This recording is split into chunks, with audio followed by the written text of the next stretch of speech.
रहने के लिए कई बातों का ख्याल रखना पड़ता है। सेहत बेहतर हो, इसके लिए आपके आसपास का वातावरण साफ सुथरा होना जरूरी है। खान पान पर विशेष ख्याल रखने की जरूरत होती है। इसके साथ साथ उन बीमारियों की जकड़न से बचने की जरूरत होती है जिसके प्रारंभिक लक्षणों को अक्सर हम नजरअंदाज कर देते हैं। नमस्कार, मैं सावित्री आपकी सेहत की बेहतरी के उपाय लेकर फिर से हाजिर हूँ। सेहत प्लस इस खास कार्यक्रम में आज हमारे मेहमान हैं डॉक्टर रमेश थवाइत। डॉक्टर थवाइत हड्डी रोग विशेषज्ञ हैं। हड्डी से संबंधित कई तरह की बीमारियां हैं जिनके बारे में आज हम अपने खास मेहमान से जानेंगे। डॉक्टर थवाइत, आपका बहुत बहुत स्वागत है हमारे इस खास कार्यक्रम में। डॉक्टर साहब, हम आपसे ये जानना चाहेंगे कि आमतौर पर व्यक्ति में हड्डी से संबंधित किस तरह की बीमारियां हो सकती हैं जो धीरे धीरे परेशानी का कारण बन सकती है। खासकर बुजुर्गों में देखने को मिलता है कि उनको हड्डी से संबंधित कई तरह की परेशानियां होती हैं।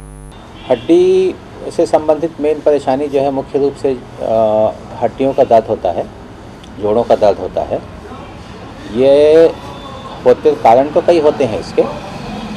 एक तो उम्र के कारण होता है, दूसरे और कई अन्य कारणों से भी होता है। तो अच्छा है अपन उम्र के कारण होने वाले जो हड्डियों के दर्द और तकलीफ जोड़ों की हैं उसी के बारे में चर्चा करें, अन्यथा बहुत विस्तृत हो जाएगा। तो ये उम्र के कारण जो हड्डियों में और जोड़ों में दर्द होता है, ये सबकी एक एजिंग प्रोसेस होती है।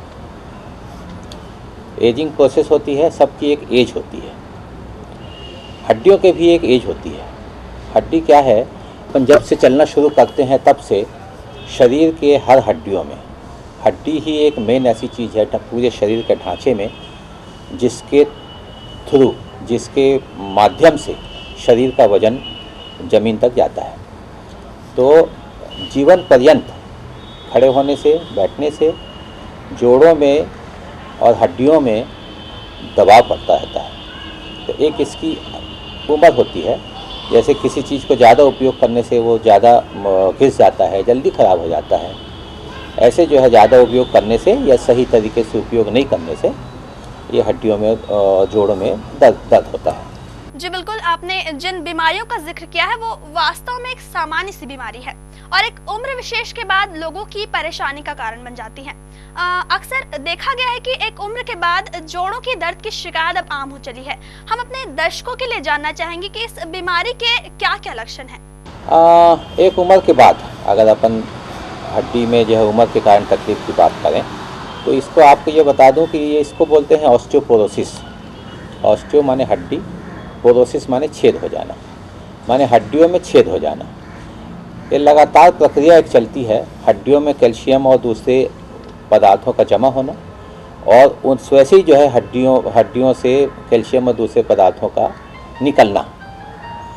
जब हड्डियों में कैल्शियम या अन्य पदार्थों का जमाव कम हो जाए और उसका निस्तार ज़्यादा हो जाए तो हड्डी कमज़ोर हो जाती है।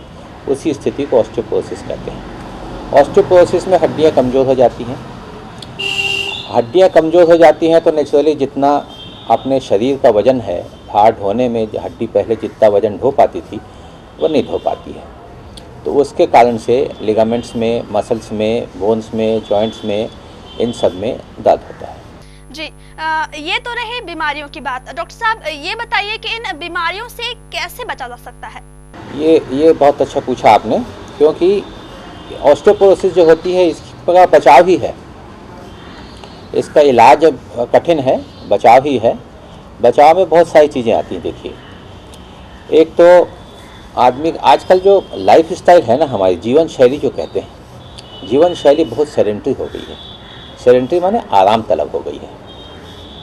आदमी को सुबह से लेकर रात तक आप दिनचर्या देखिए, जब तक कोई काम अलग से एक्सरसाइज का नहीं करे जब तक उसको कोई फिजिकल एक्सरसाइज होता ही नहीं। पहले ज़माने में साइकिल हुआ करती थी, साइकिल से ही लोग बाग आना जाना करते थे। गिने चुने स्कूटर होते थे, गिने चुने मोटरसाइकिल होते थे, गिने चुने 4 व्हीलर गाड़ियाँ, कार होती थी। तो साइकिल चलाने से जो एक्सरसाइज होता था वो एक ऑस्टियोपोरोसिस नहीं होने का बहुत बड़ा कारण था। कहने का मतलब ये है कि आजकल हम आराम तलब हो गए हैं, पैदल कहीं जाना नहीं चाहते, 4 कदम भी चलना है तो मोटरसाइकिल और स्कूटर में ही जाना आना चाहते हैं। एक तो ये हुआ एक्सरसाइज वाली बात। दूसरा इसका एस्पेक्ट है खान पान का। खान पान में पहले आदमी सादा खाना खाता था, उसमें पौष्टिक तत्व रहते थे। आज के ज़माने में वो उल्टा हो गया है, पौष्टिक तत्व तो नगण्य है उसमें, और बाकी जो है ये फर्टिलाइज़र से और दुनिया भर के जो इंसेक्टिसाइड डालते हैं, उसका रूप अच्छा दिखे साग सब्जी का, फल का, इसलिए इंसेक्टिसाइड डाल दिए, ये डाल दिए, केमिकल लगा दिए। पकाना होता है तो केमिकल से पकाते हैं। तो ये सब चीज़ों के कारण जो उसकी पौष्टिकता ख़त्म हो जाती है और फ़ायदा जितना पहले करता था वो जो है अब आज के ज़माने में वो फ़ायदा नहीं हो पाता है।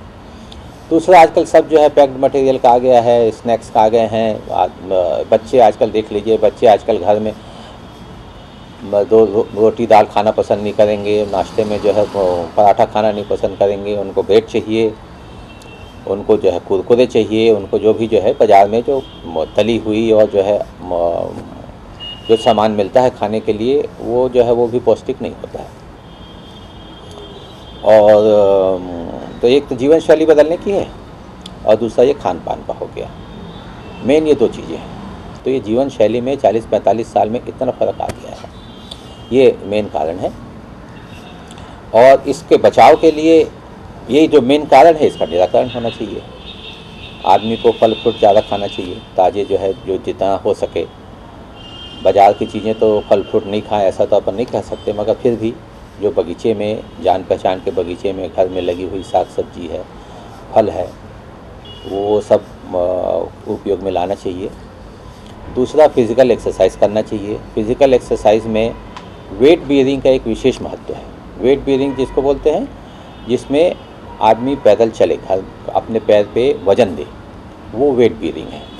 वेट बेयरिंग करने में ऐसा कहते हैं कि वेट बेयरिंग करने में हड्डियों में मजबूती आती है। आजकल आम शिकायत ये रहती है कि अरे साहब मेरे को तो फुर्सत ही नहीं। फुर्सत मैं ये कहता हूँ, मैं ये उनको समझाने की कोशिश करता हूँ कि आप मान लीजिए आपके पास 23 घंटे हैं, 24 घंटे नहीं हैं। क्योंकि 1 घंटे आप अपना एक्सरसाइज के लिए निकाल लीजिए, 1 घंटे कसरत के लिए निकाल लीजिए, प्राणायाम कर लीजिए, योगा कर लीजिए, एक्सरसाइज कर लीजिए, और उसके बाद जो 23 घंटे बचिए उसमें अपनी दिनचर्या जो रोजी रोटी का जो काम है वो कीजिए। डॉक्टर साहब, अक्सर एक चीज देखने को मिलती है कि लोगों ने इस बात को भी महसूस किया है कि जो लोग ज्यादा चलते हैं या फिर साइकिलिंग वगैरह का ज्यादा उपयोग करते हैं, उन्हें भी हड्डी से संबंधित बीमारियां परेशान करती हैं। खासकर थावकों में जोड़ों के दर्द को लेकर समस्या बनी रहती है। तो इसके क्या लक्षण है और क्या उपाय हैं? वही है ना भाई, जो जितना तो बहुत ज़्यादा चलना भी हानिकारक है। बहुत ज़्यादा खेलने, स्पोर्ट्समैन लोगों को भी बहुत प्रॉब्लम होती है, उनको फिजियोथेरेपी और जो है बाकी। एक चीज़ और बता दूं आपको, चलने फिरने में जैसा आप कह रहे हैं, तेज़ चलने में या ज़्यादा चलने में या दौड़ने वालों को जो तकलीफ़ होती है, तो ये तकलीफ़ जो है एक दो चीज़ों से होती है। एक तो हड्डियों के कमज़ोर होने से, और दूसरा मसल और लिगामेंट के कमज़ोर होने से। तो अगर ये इसके साथ में मसल और लिगामेंट के कमज़ोर न होने के लिए ढंग से, तरीके से एक्सरसाइज करें तो ये तकलीफ़ जो है बहुत ज़्यादा नहीं होती है और इससे बचाव हो सकता है। निश्चित तौर पर आपने जितना बताया उस लिहाज से व्यक्ति के शरीर में कैल्शियम की कमी होने से बहुत हद तक परेशानी बढ़ जाया करती है। वो कौन कौन सी चीजें हैं जिसके उपभोग से शरीर में कैल्शियम की कमी को पूरा किया जा सकता है? कैल्शियम के लिए सबसे बढ़िया डाइट में अपन जो इजीली अवेलेबल है वो जो है दूध है, और अगर नॉन वेजिटेरियन खाते हैं तो अंडे में है, मांस मछली में है। मछली में कैल्शियम के साथ में और भी बहुत सारी चीज़ें हैं। ओमेगा 3 जो एसिड एंटी ऑक्सीडेंट जो कहते हैं, वो आजकल बहुत ज़्यादा एंटीऑक्सीडेंट का भी महत्व हो गया है। और ये चीज़ें इनमें जो है दूध, इनमें कैल्शियम की और बाकी फॉस्फोरस वगैरह की मात्रा सही रहती है। इसका उपयोग करना चाहिए। सिर्फ खाते रहे आदमी जो है, घर में बैठा रहे, अगर चलना फिरना बंद कर दे, सिर्फ स्कूटर में जाए, 4 कदम नहीं चले, तो उसमें उसका फ़ायदा नहीं होगा। जीवन शैली बदलनी है, माने खाने के अलावा, पौष्टिक भोजन के अलावा रेगुलर एक्सरसाइज बहुत ज़रूरी है। आप एक चीज़ और बताना चाहूँगा मैं, आप देखेंगे जो है, जब इनके ये जोड़ों की तकलीफ़ जो ज़्यादा होती है, ये रीढ़ की हड्डी में होती है और घुटनों में होती है। घुटनों में ज़्यादा होती है इस वजह से कि घुटनों पे हम लोगों का जो जोर पड़ता है, तो तो उसमें घुटने में ऑस्टियोआर्थराइटिस हो जाती, कहते हैं ऑस्टियोपोरोसिस के कारण ऑस्टियोआर्थराइटिस होती है। उसमें भी अगर हम प्रॉपर एक्सरसाइज घुटने का करते रहें तो यह तकलीफ़ काफ़ी दिनों तक नहीं होती है। दूसरी तकलीफ़ जो रीढ़ की हड्डी में होती है ऑस्टियोपोरोसिस के कारण जो होती है, वो रीढ़ की हड्डी में जो अलग अलग वर्टिब्री होती हैं, जो कहते हैं हम लोग रीढ़ की हड्डी जो होती है, ये जब से हम लोग दोपाया हुए हैं, जब से रीढ़ की हड्डी में हम लोगों को तकलीफ़ ज़्यादा होने लगी है। चौपाया जानवरों में ऐसा कहते हैं कि रीढ़ की हड्डी में तकलीफ़ नहीं होती है, क्योंकि वेट बीयरिंग हम लोगों का सिर से लेकर पैर तक का पूरा, सिर से ले तक कमर तक का पूरा हड्डी के थ्रू ही जाता है, उसके बाद पैरों में जाता है। तो मेन इसका जो है असर घुटने में होता है और दूसरा रीढ़ की हड्डी में होता है। तो रीढ़ की हड्डियों की ये जो उसकी ऊंचाई रहती है एक एक वर्टिब्रा की, उसकी ऊंचाई इतना जो है वो नरम हो जाता है, इतना कमज़ोर हो जाता है कि दब जाती है। दब जाती हैं तो फिर वो परमानेंट उसमें प्रॉब्लम हो जाता है।